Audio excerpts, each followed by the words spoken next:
رمضان مبارك كولي ريكوردز رمضان مبارك لكل مسلم شهر الذي فيها ينزل القرآن هابي رمضان.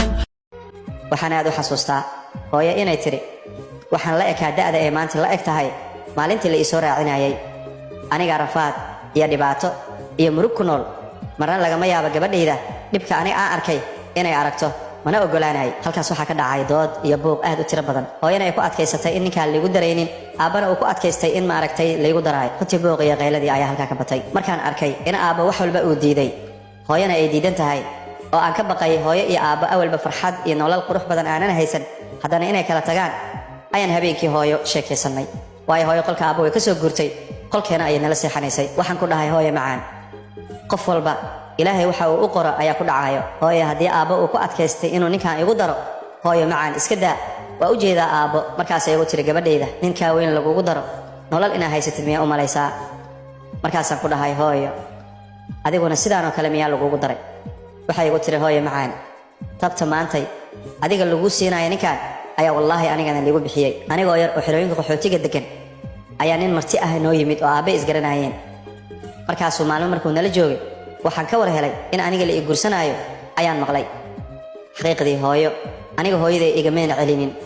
sidaasaa ninkii in laygu daray 7 maalin markaan gurigii aabbahay iyo hooyaday isku qabeen, anigana gees 7 maalin ninkii laygu daray kadib ayaa aniga ninkan iskay soo raaciyey. doola waa sidaas laygu keenay. kadib maxaa dhacay gabadhaydii? rafaad iyo dhibaato. aabbaha weligiis naxariis kama arag, weligiis farxad ima siinin, murug iyo dilna waa ii dheereed. aabbaha wuu idili jiray, ilaa haddana wuu idilaa. nolol kama aanan helin. hooyo macaan, nin aadan adiga dooranin, nin in lagu siiyo oo iskaa wato dhibkaasay leedahay. isagoo kaaweyn hooyo waa dhibaato kale. aniga waxba kuma haysta aabbaha, hal maalin xataa farxad kama aanan helin. dil waa ii dheer tahay. idinka noloshiina waad u jeedaan. ilmaha ficiina iskool ayay dhigtaan, wuu diiday inaa iskool aadaan. dugsigaasaan yaa allah aniga idinku geeyey. runtii hooyo macaan, ilmaha kale ilmahayga lama mid aha. anigane dumarka kale ee la qabo sida ay u dhaqmaan uma dhaqmo. nolol aad u xun oo u liidato ayaan hooyo ku noolahay. waad arkaysiin meeqa maraa ii aragtay hooyo anigoo ooynaayo, aabbaha iga oysiinaayo, siduu idinka idin garaaco meeqa maraa aragteen anigoo la ii garaacaayo. 2 maraa aabbaha ka orday markaan cusbaa. haddaan baxo xerooyin qaxootiga tago, aabbahay gacanta inuu iga soo qabto ayuu haddana ii soo celinayaa. aabbahay ma ogeen dhibaatada iyo rafaadka aan ku noolahay. haddii aan u sheegane wuxuu leeyahay gurigaaga dhaqo. gabar walba gurigeeda ayay ku adkaysataa. wax walba oo ninka ay kala kuranto ha sheeginay qari ee gurigaaga dhaqo. hooyo dhibkaas iyo rafaadkaas ayaa idinka idinku dhalay, idinku soo koriyey.